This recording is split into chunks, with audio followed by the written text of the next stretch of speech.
everyone. In just a couple of weeks, there will be a special election to decide who will fill the vacant Midland City Council at-large seat. Of course, we know this is formerly held by the late City Councilman Dan Corrales. So the special election is taking place on May 4th, but just remember that early voting will begin April 22nd through April 26th, and then again on April 29th and the 30th. So we're going to have 5 candidates running for this position, and today we are joined by one of them. So we have Mr. John Burkholder. So John, thank you so much for coming here and taking time out today. Okay, so talk to me a little bit about your background. You are a native West Texan. Yes, I'm a native West Texan. I was born in Pecos, Texas. I moved around a lot as a kid, but primarily through West Texas. Moved out to North Dakota for a very short amount of time and came back. But so I've been in Texas almost most of my entire life. And I moved to Midland in 1991. I lived in Odessa for several years, moved to Midland in 1991, went to Goddard Junior High, Midland High School, graduated from Midland High, and been in and out of Midland several times because of a job that I had that took me all over the state. But I moved back here in 2008, and we've been here since. So I want to know, what is it that actually made you want to stay here and plant your roots here in Midland? We have a lot of family ties here. My family moved here in the early 1900s into Barstow, and so this is home. This is where my family's at. These are where the people that I grew up with are, and it'll always be home. That's wonderful. Talk to me a little bit about your background. I mean, what was it exactly that made you say, hey, maybe I can step away? Because leadership is a big thing with you. Sure. And going into city government, what was that thing that made you say, hey, this is my chance? The catalyst to move forward. Yeah. So we had some growth that was in our neighborhood that we didn't feel was very safe when it was first proposed. And so we advocated for safety, and in that we worked with the city, worked with city manager, assistant city manager, and got to start watching the processes of how things work. I'm definitely much the person that if we're going to do something and advocate for something, I want to understand the processes and who I need to talk to and what we need to do to get things done. And so, again, I started working with individuals at the city. I joined Midland 101 because of the interest that I had in the city, which is a fantastic program. It takes you through all the different departments. You get to meet department heads, understand how things work, which spurred even more interest. I got appointed to our Planning and Zoning Committee, and where I could see things even on a larger scale. And just seeing those things and being part of that, me being the type of person, I want to be part of a solution if you see something that you think you can lend a hand on. And so here I am running for city council. Wonderful. So how long have you been on the Planning and Zoning Commission? Since last year in October is when I was first appointed. I didn't start serving until I want to say it was in November. Gotcha. So if you can name at least 3 things that you would say, these are the things that I want to tackle if I ever get. Sure. So infrastructure is a really big deal. That's even what kind of started the whole journey, was just infrastructure build that could have been better, that caused safety issues and problems. I feel like in Midland, if we're going to expand Midland and grow Midland, we need to make sure that it's conducive to business and family, and part of that is making sure that roads are properly built, that infrastructure is properly built, water lines are maintained, and we have to have a foundational basis that is solid in order for businesses and people to succeed and be safe. And so that was really one of the first big things. One of the other big things was just running on the issue of transparency and honesty and integrity. We need to make sure, I'm a very business acumen minded guy, and I know that I could lend a hand in some of the deals that we do, being able to see things from a different lens and making sure that the deals that we're working in Midland are the absolute best bang for the buck for our citizens and for Midland and for long-term sustainability and growth. So the quality of place is also a big issue for me. I want to make sure as Midland continues to grow, we want to make sure that we have good quality of place, something that is inviting, especially for young families, old families alike. But we also need to maintain the things that we have. And part of my campaign, we've even been looking at this, and this was actually even before campaign, but it just got integrated into it. It's just identifying a lot of these problems. We have a lot of great quality of place parks right now, but they need a lot of maintenance and a lot of work. And so we definitely need to focus on taking care of what we have now in Midland And then as we take care of those fundamentals that we already have, then expanding and creating something for Midlanders to come. Okay, wonderful. Talking about you as a person, and you explained a little bit about your backstory, what is something that you would say is one of your best qualities that would make you the best guy for this job?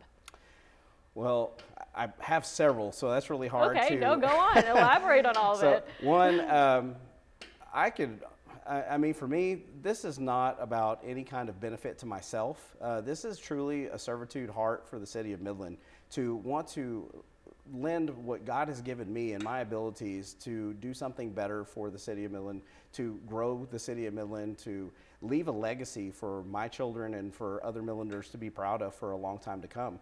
Part of that is the honesty and integrity piece. I truly stand on West Texas values of honesty and integrity.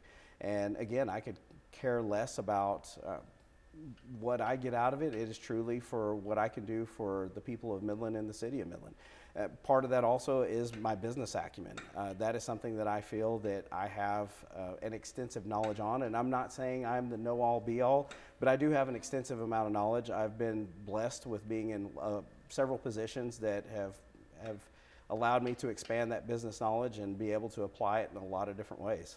I want to know, what has the response been for you from everyone who's been supporting you so far through all this? I've been extremely well received. Good. And it has truly been a blessing to see all the people that have jumped onto our campaign and are supporting me, and to know that they share the exact same vision I have. So I'm very happy with where our campaign sits at the moment. And again, continue to appreciate those people that are showing me support. So it's even greater than I could have ever expected. Wonderful. I like to ask this to every candidate because each one of you has a story. And for you, I mean, you are on Planning and Zoning Commission. What are some things that you can still elaborate on that makes you so unique apart from the other candidates? Well, one of the things that, again, the knowledge that I have even in the way that the city operates, just due to the fact that I've been working with city officials for over a year. Right. I made sure to get in to know department heads, to understand what their problems are, what are the things that they face, what are the things that could help them do their jobs better.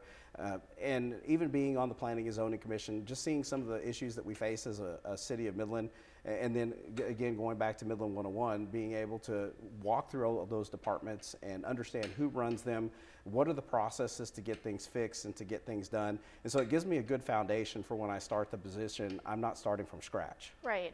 And so you're going to use some of that background and kind of your experience seeing everything. These are some issues across Midland. Do you think that, like, let's say you win, you're going to add that to that list of these are the things we're going to tackle because these were the things that I've been seeing over the year?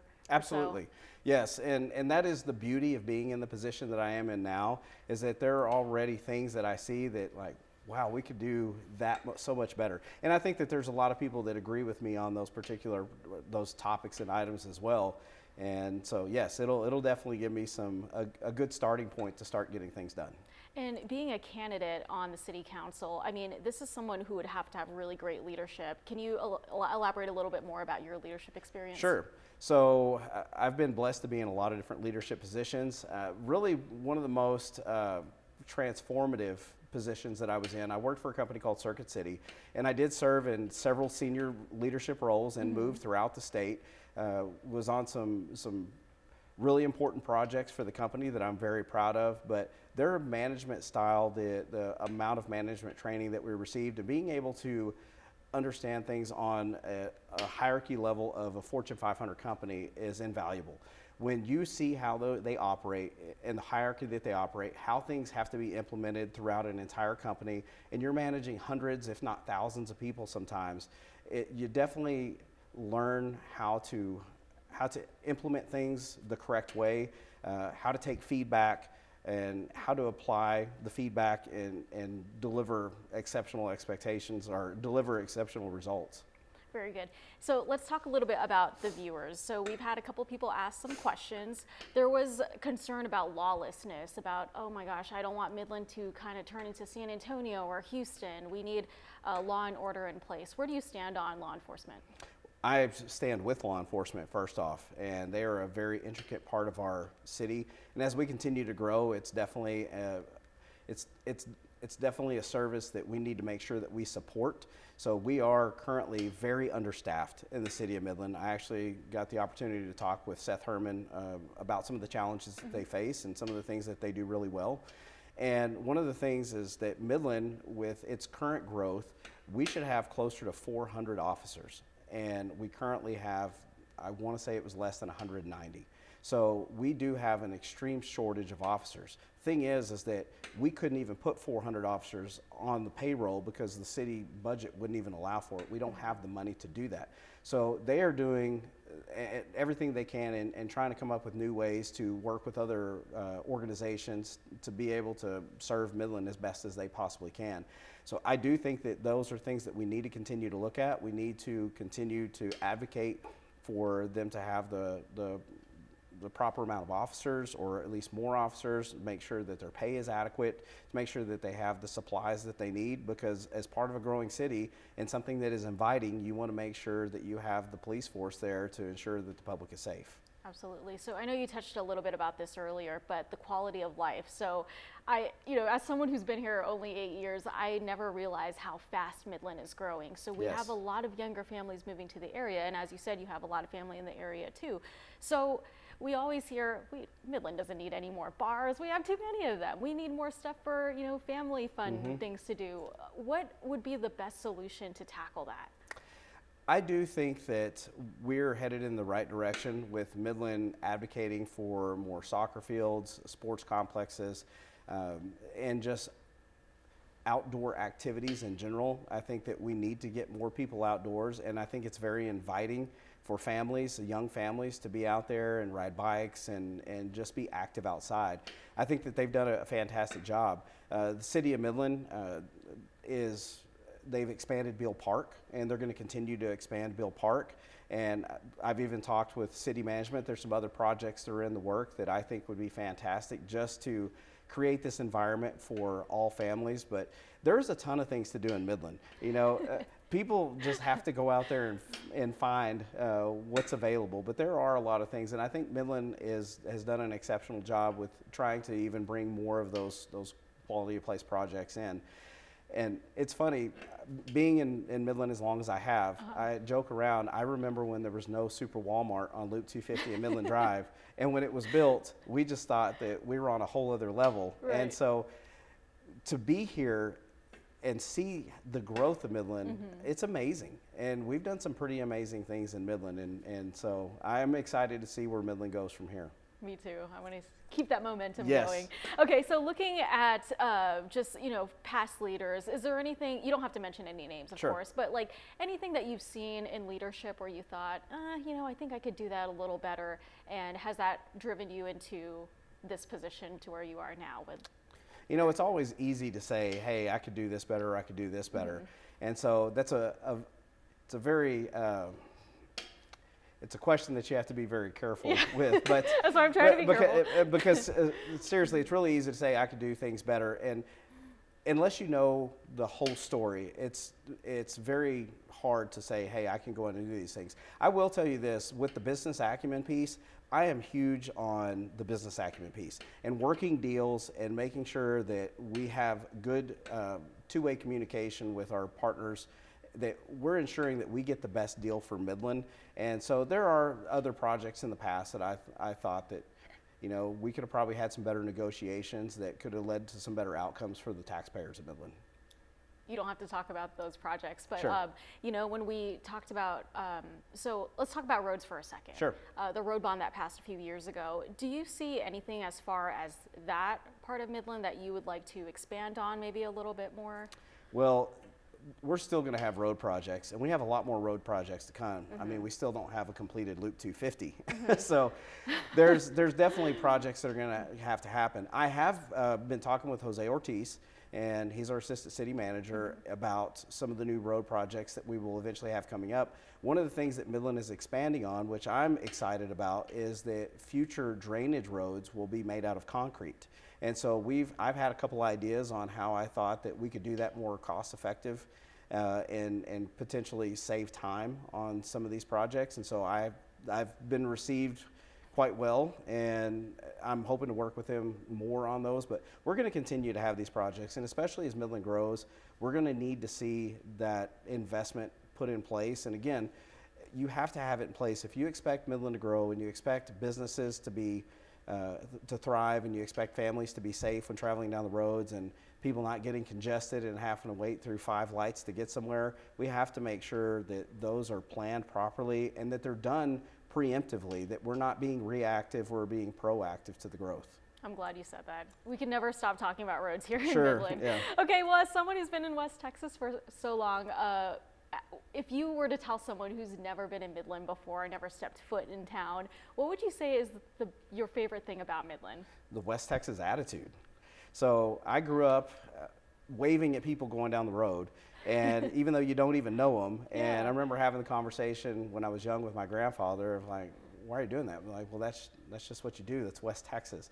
So we do have a personality about us that's very inviting, and I'm very proud of the West Texas personality, especially when you go into some of your bigger metro areas, and when you don't receive that same type of treatment, you appreciate the type of treatment that you got when you were in West Texas. Exactly. That's what my dad says all the time. He's like, why are people in West Texas so nice? I'm like, it's West Texas. What are you talking about? All right, John, to sum this all up, is there anything you'd like to address to the viewers so that you can assure that they get your vote?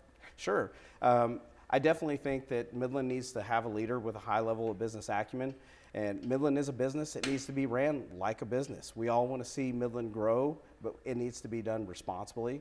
We just need to make sure that the deals that are being made on a city level have long-term sustainability and economic feasibility in mind when we do these things. We need somebody that I feel is a local West Texan. Somebody that understands our economy, somebody that understands the adversities that we've faced, have seen where we've been, and can appreciate those things.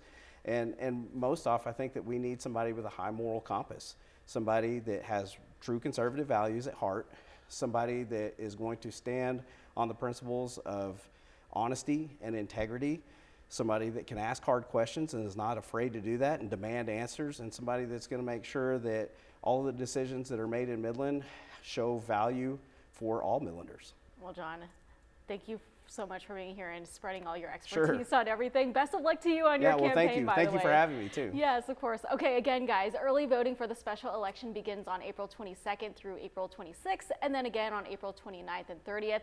Then a special election takes place on May 4th. So we're going to have all the interviews with all the other candidates that Mr. Burkholder will be going against, and you can find all of that on newswest9.com and our YouTube page. And also don't forget our streaming platform, which is 9 Plus, and that is available on Roku, Amazon Fire Stick, and Apple TV Plus. So John, thank you so much for being here. Thank you for having me. All right, we'll see you guys next time.